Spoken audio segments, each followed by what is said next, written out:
Hey, how you guys doing? It's your boy Mari. Yes, I'm here at eternalcon 2023 in New York City, and you're wondering who's the gentleman that's in front of my camera. Um, Guess what?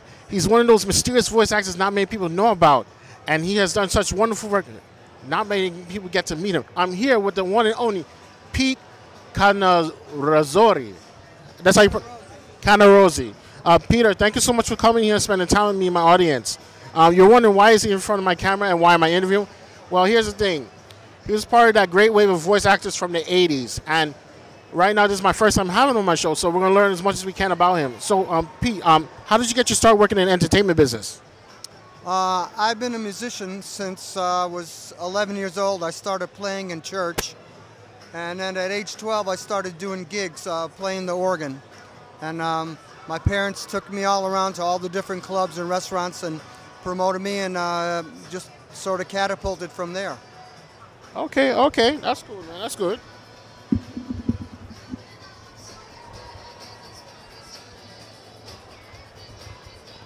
So, how did you get involved with Rankin Bass Productions? I was a studio musician in New York City, and I was working on a lot of different recording sessions, jingles, albums, films, and I ran into the composer who composed the music for Thundercats. And they were just getting to starting to record the music for the show. And he asked me if I wanted to be the keyboard player, and I said, sure, why not? And it was just like that, right place at the right time. So, I know that you're one of the actors from the Silverhawks show. Do you have any information on who actually created Silverhawks from Rankin Bass Productions? Because a lot of people are wondering who's the actual author, creator, creative force, or was it a cooperative production? Oh, it was definitely a cooperative production. It was a huge staff. I mean, all the animation was done in Japan. All the music was done in New York. And the producers were in New York. I worked with all the producers and the composer when we recorded the voice for Copper Kid and also for Thundercats. So how many characters did you play on Silverhawks? Just one. Just this guy, Copper Kid. And I could play you what that sounds like. Hi, I'm Copper Kid. Hello. I'm Copper Kid. Cool. So, are you still doing any voiceover work, or are you just back to being a regular musician? I'm a full-time musician. I do a lot of different gigs. My current gig is the organist for the New Jersey Devils at the Prudential Center. I've been doing that gig for 22 years.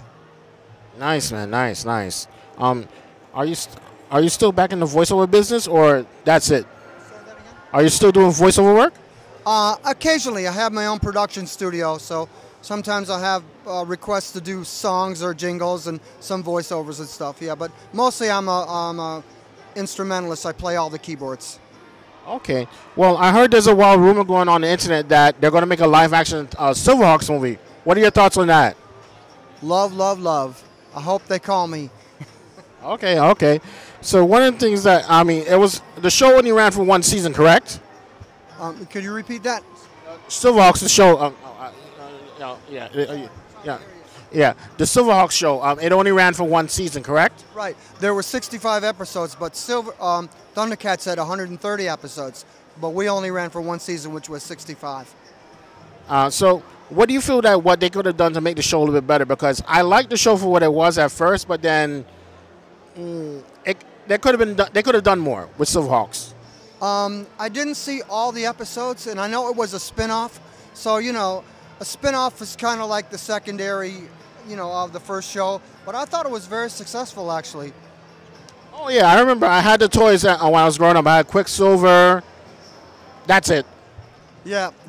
But, it was a lot of the same production staff, and it was the same, kind of creative inspiration and all that. So I'm sure that's why it was a little bit different. Did you get to meet any of the animators from Japan? I did not, no. Sorry. It's not your fault. That's all I'm going to say. I know it's not your fault. Well, Pete, thank you so much for your time. So what's the best way for someone to reach out to you if they want to work with you? What's the best way for them to go about it? You could find me at PeteCannarozzi.com or on Twitter at PeteCannarozzi. Well, you heard what the Copper Kid said. Oh, give us a close the show the only way that the Copper Kid can, please. Goodbye. Goodbye, everyone. Thank you for coming. Well, you heard what the Copper Kid said. Thank you so much for your time, Pete, and I hope to see you again here next year. Thank you. All right, bye-bye, guys.